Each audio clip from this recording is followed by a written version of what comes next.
Hello, hello, welcome. How are you doing? I hope it's grand.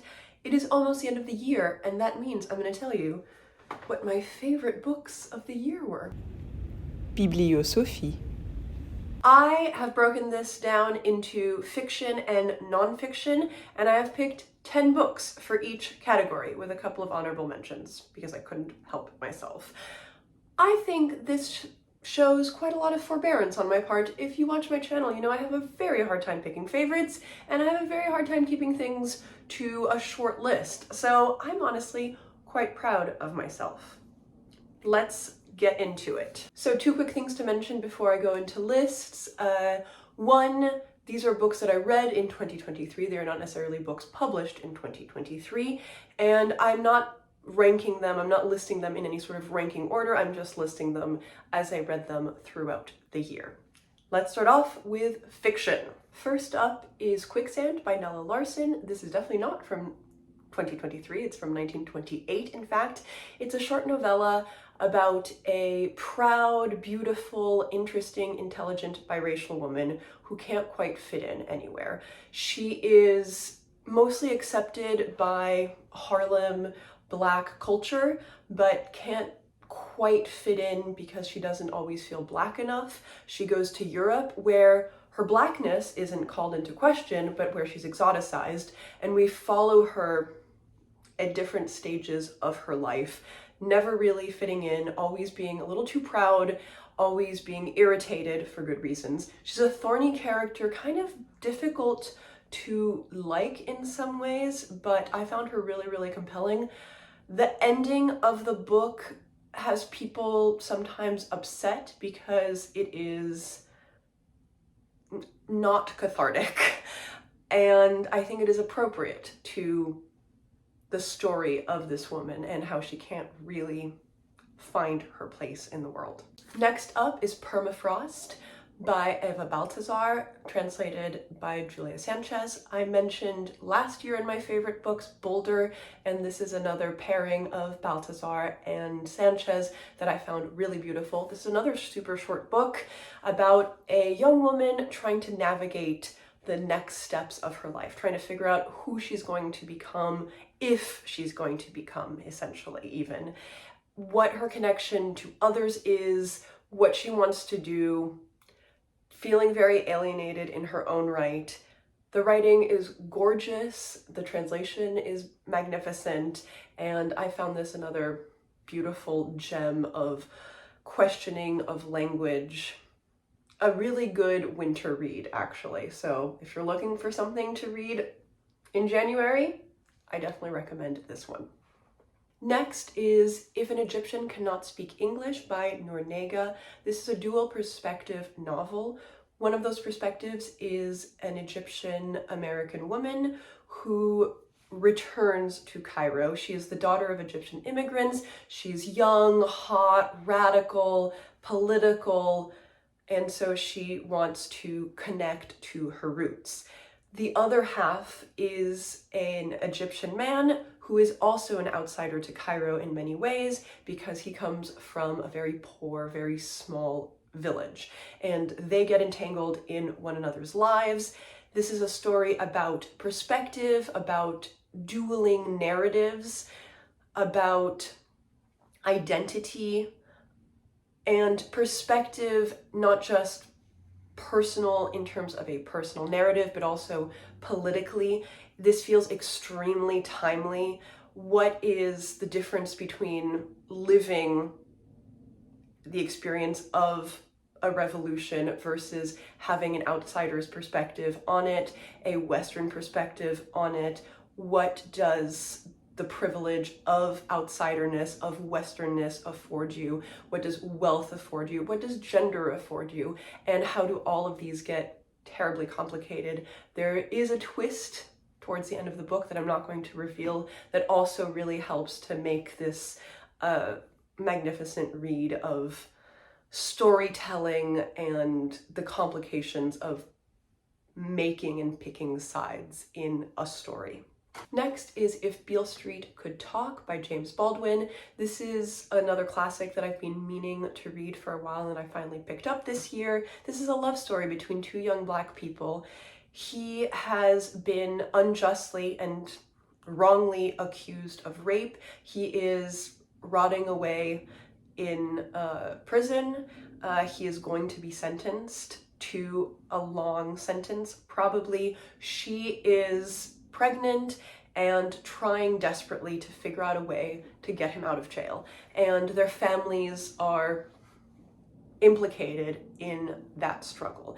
It's about love, about injustice, about police brutality, and about attempts at creating community, family, love, and safety amidst those conditions. Next is I'm a Fan by Sheena Patel. This is a recent release, and it's an internet novel to boot, but done very well. I don't always love those. It feels also very timely. At the heart of this is a young woman who is not white, who is having an affair with an older, richer man who is white. Additionally, this man is having another affair with a white influencer who has a lot more clout than our unnamed narrator. And our narrator becomes really, really obsessed with her. She becomes obsessed with her lover. She becomes obsessed with her lover's lover. She is cyber-stalking these people. And it is causing her a tremendous amount of grief and real-world implications. This is very much about online clout, about wealth disparity, clout disparity between races, who gets to have a narrative and how, who gets to be an important identity versus just a consumer. Next up is Katalin Street by Magda, Szabó, translated by Len Ricks. I don't currently have a physical copy of this because I lent it to a friend. I listed this as one of my favorite books of all time, so it's not that surprising that it's on this list as well. This is a story of 3 families in Budapest before, during, and after World War II. They are all convoluted together, brought together, torn asunder by the war and by one another's actions. I love Szabó, and this is another one of her considerations of the political and the personal, the ills that we do to one another, the way that we break one another, the way that systems break us, and the way that we individually break ourselves and one another and try to rebuild ourselves and one another. This is such a gorgeous novel, very sad, and I definitely recommend it. Next is Stillborn by Guadalupe Nettel, translated by Rosalind Harvey. This is a mothering book. This is about 2 women who initially have the same viewpoint on motherhood, i.e. they're not going to become mothers, but then those views diverge from one another, and we see them come to terms with different visions and versions of mothering. This is a book about care, about learning to care for and about others, and mothering as more than just the literal act of giving birth to someone, but of extricating a part of yourself and letting it be vulnerable and outside of yourself in the world. Tearing yourself a little bit apart because you are giving yourself to others. I found this really gorgeous, really moving. This is another one that can definitely easily bring you to tears, and a really beautiful book on what being a mother, being a child, and what care can be. Next is The Passion According to GH by Clarice Lispector, translated by Idra Novey. Alright, I've spoken so much about Clarice Lispector on this channel this year. This should not be a tremendous surprise to you. What might be a surprise is that I've picked Passion According to GH as opposed to A Breath of Life, which I have said is my absolute favorite Lispector. Why am I picking GH? For novelty's sake, because I also absolutely love this one, and because I've spoken about A Breath of Life so much. So for the sake of this video, let's pick GH. Also because I think it might be a better novel overall. I have a deep personal connection to this one, but I think this one is maybe better to read if you haven't read that much Lispector. This is very Lispectorian. It is very cosmic, very metaphysical. A woman named GH and nothing more than that, who doesn't really have much of an internal life or a narrative, kills a cockroach, sees it die, describes the passion of this cockroach's death, and undergoes a tremendous transmutation as a result. Basically sees the void, sees God, completely reconsiders her existence and what existence even can be as a result of this tiny, tiny act. It is deeply, deeply internal. It is extremely philosophical, poetic, completely winding, big brain energy, and I love it. It's so wonderful. Next up is another recent release, Study for Obedience by Sarah Bernstein. This is another novel about alienation. A young woman moves to an unnamed European city and things are not quite right. She is very isolated from people. She is not well seen by people around her. Things are creepy and happening bizarrely around her. I think it is definitely an allegory for anti-Semitism, but it's also about alienation within a family. She's part of a large family. She is the youngest and obedient child of the family. She is taken advantage of by some perspectives, or maybe she is complicit in her own role from some other perspectives. What does she owe her family? What do they owe her? What are the gender dynamics at play here? This is another super short book, uncomfortable, weird, and uneasy, and that I found really fascinating. And finally, to round things out, Que reviennent ceux qui sont loin by Pierre Adrian. I read this only a few weeks ago, but it became one of my favorite books of the year. I think this only exists in French. This is another pensive book about belongingness.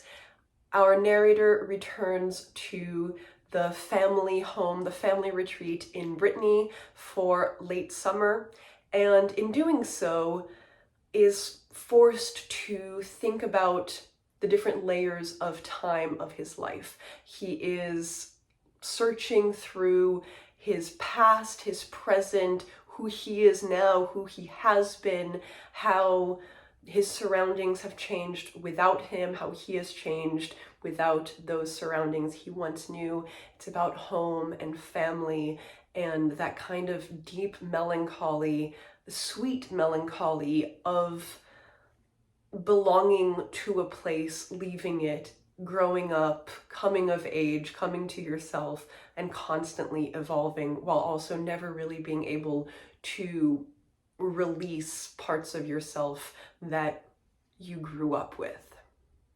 Did a little pile switch over, a little bit of tea drinking. Let's move on to nonfiction. Before I get into these, I have to admit that there is an overwhelming theme of identity, trying to figure out who you are, what you are, maybe feeling at odds with the world around you, as well as cultural and especially writing criticism and books on writing. These are my interests. These were also kind of themes of my fiction picks, let's be honest. First up is a book that I read at the very beginning of the year and really started me off beautifully, and that is Too Much and Not the Mood Essays by Durga Chew-Bose. These are a collection of essays on, as I mentioned, identity, immigration, being first generation, family, finding your creative voice. She writes about culture, about other books, and she does all of that really beautifully, sometimes super poignantly, and sometimes very, very funnily, but just with so much connection and personality. I really loved this short collection. Next up is Ugly Feelings by Sia Nye. This is the most overtly academic book that I'm recommending. So if you're not a fan of endnotes and references to philosophers and critical theorists, this might not be for you. However, it is really well written and it is really, really interesting. This is cultural analysis, critical analysis, and literary analysis of especially books and movies through the lens of ugly feelings. What are ugly feelings? They are the negative feelings that we have that don't have that much catharsis or use, that don't give us political agency. So anger has political agency. You can act on anger. But what do you do with envy, irritation, paranoia? These are these festering things. And so she analyzes them in various works of art. One of them is in fact Quicksand, which is why I read that also at the beginning of the year. Speaking of political power or powerlessness, next up is Close to the Knives, a memoir of disintegration by David Wojnarowicz. This is a series of essays, memoir essays, especially about coming of age, about alienation, about Wojnarowicz's standing and view of America, creative practice, poverty, disintegration in so many ways. And it is, I think, a really important and compelling time capsule of a specific time and place in the early 90s, but that also remains, unfortunately, mostly extremely relevant. Next up is In the Margins, On the Pleasure of Reading and Writing by Elena Ferrante, translated by Anne Goldstein. This is a really short collection of 4 essays on Ferrante's writing process. I found these really, really inspiring and interesting. I love writing about writing, so of course I'm sort of the intended audience, but I think even if that's not your particular super focused interest like it is mine, you'll find a lot of interesting inspiration about what it means to create stories, what it means to use language. If you've read and enjoyed Ferrante's work, I think it's a really wonderful companion piece, but even if you haven't read that much of her work, I think they're really interesting essays on writing. Next is the super short Passion Simple by Annie Ernaux, or Simple Passion when it's translated into English. This is about a love affair that is all-consuming, and then its disintegration, and how much that is itself all-consuming. And then learning to kind of put yourself back together again. I found this really, really heartbreaking, but also inspiring and extremely compelling. I need to drink some tea now. A Horse at Night, On Writing by Amina Kane. You know why I love this. It's a bunch of references to other cool writing. Amina Kane writes about other people's writing and about her own writing really personally and interestingly and compellingly. This will make you just really want to read even more, and I found this fun, easy to get into, engrossing, and just this wonderful journey through being an enthusiast of literature and language. All right, there are going to be some lighting and angle discrepancies here because I forgot to film a segment about one of my books. Death by Landscape by Elvia Wilk is a series of essays on weird fiction, science fiction, plants, ecology, fungus, reading, writing, creating, RPG. It's a whole treasure trove of topics, and I found it absolutely fascinating. Next up is Le Piccole Virtù, or The Little Virtues by Natalia Ginzburg. I actually read this mostly in Italian, but I do have the English translation by Dick Davis. This is also a series of essays spanning a couple of decades, actually, on all sorts of things, on geography, on time and place, on history, on family, on culture.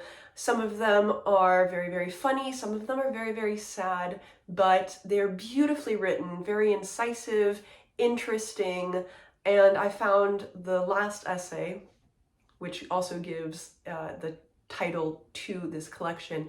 Magnificent, really just such a gorgeous analysis of the culture that we create and that we try to impart onto the world and onto our children. This little art by Kate Briggs. This is a deeply felt personal memoir / history of, or analysis of, translation process. She is a translator, so it's partially a kind of personal history of her own connection to translating, to having an interest in translation, but it's also an essay on other people's translation works. For obvious reasons, I found this really, really interesting. It is a subject that I find really interesting, but in addition to that, the way she writes about language is, I think, something that will make people who aren't as overtly interested in translation be interested, because she really shows her personal connection and other people's really, really personal connection to playing with language and trying to impart language, play with it, do something with it, while also remaining faithful to it. Finally, They Can't Kill Us Until They Kill Us by Hanif Abdurraqib. This is, you guessed it, a collection of essays. Specifically, most of these are centered around music. A lot of these are centered around the emo scene, which is not of any particular interest to me, but I know is kind of an interesting point to a lot of people. Abdurraqib writes gorgeously. He has an amazing voice. He is a poet, and it shows. He has such a felt and personal way of writing about music. I find that a lot of people don't write that well about music in general. He is interesting, factual, and, as I already said, so deeply personal. These dovetail really into essays on what it means to live and survive, on race and gender and class, and just finding the way and the will to move on in your life from day to day. Gorgeous, gorgeous collection of essays written beautifully. I have 2 honorable mentions. The first is Essayism by Brian Dillon. I have noted before that I really love Brian Dillon's writing, and this is a love song, a love ode to essays and essay writing. It is at once research into why others write essays, but also a kind of personal memoir, of essay writing. And if you like books about books and books about writing, this is a really, really good one. And finally, my second honorable mention is Violent Phenomena, 21 Essays on Translation, edited by Kavita Banot and Jeremy Tiang. This is only an honorable mention as opposed to making the full list because I haven't actually fully finished it yet. I'm hoping to finish it before the end of the year. So that's the only reason. I think this is a splendid collection of essays on translation, but from the vantage point of trying to decolonize translation. This is about the violent phenomena of translating when you are translating languages from people who have been colonized. What are the tentacles of colonialism and post-colonialism, ongoing imperialism in translation? What does it mean to be a person of color who translates? What does it mean to translate the works of a marginalized people? These are really interesting, all sorts of different voices coming from different languages and coming from different vantage points.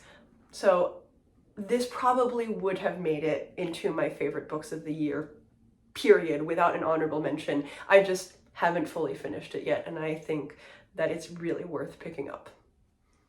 And that's it. Those are my books. Thank you so much for watching my channel this year. Thank you for all your recommendations, for all your inspirations. Thank you for reacting to what I have liked. I would love to know which of these books you have also read either this year or previously, which ones you now want to read. I want to know. I want to know what your favorite books are. and I'll see you in the next video.